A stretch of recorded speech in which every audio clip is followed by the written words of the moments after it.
Hello viewers, আমরা আজ শিখব কিভাবে লাইটরুম সফটওয়্যারে কাজ করতে হয়। চলুন আমরা দেখা শুরু করি।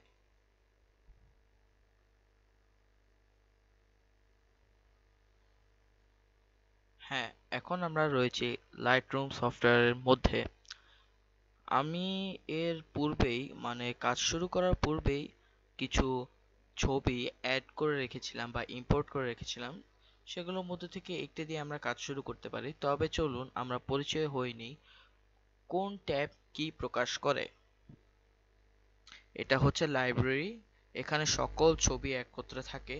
এটা হচ্ছে ডেভেলপ, ছবি ডেভেলপ করার জন্য ব্যবহৃত হয়। এটা হচ্ছে ম্যাপ, এটা হচ্ছে বুক, সাইট শো, প্রিন্ট, প্রিন্ট দিয়ে প্রিন্ট করার জন্য ব্যবহার করা হয়। ওয়েব, ওয়েব দিয়ে আপনাকে শো করবে ওয়েবসাইটে কোথায় আছে। এটা হচ্ছে হিস্টোগ্রাম, এটা দিয়ে ক্রপ করা হয়।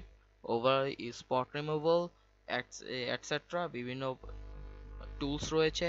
এটা হচ্ছে basic, tone curve, colour, HSL, colour, black and white, mood রয়েছে তিনটি। Split toning, detail, split toning হচ্ছে আপনার আরজিবি ব্যালেন্স করার জন্য। Details, lens correction, effects, camera calibration. Details এর মধ্যে রয়েছে শার্পেনিং অ্যান্ড নয়েজ রিডাকশন। তো চলুন আমরা একটি ছবি দিয়ে কাজ শুরু করি। প্রথমে একটি ছবি সিলেক্ট করতে হবে। আমরা একটি ছবি সিলেক্ট করি। একটি সঠিক ছবি, চলুন বইটি ছবি সিলেক্ট করি। হ্যাঁ, ছবিটি ওপেন হয়েছে। আহ, অনেক সময় ছবি দেরি করে ওপেন হয়, অনেক সময় দ্রুত ওপেন হয়, এটা আপনার পিসির র্যামের উপর ডিপেন্ড করে। তো আমরা এডিটিং শুরু করি।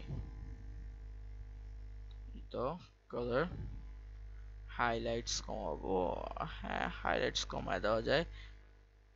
এক্সপোজার দিয়ে লাইট বাড়ায়। টেম্পারেচার দিয়ে একটু ইফেক্ট দেওয়া হয়। আজ এ পর্যন্তই ভিউয়ার্স, কাল আমরা বাকি অংশ দেখব।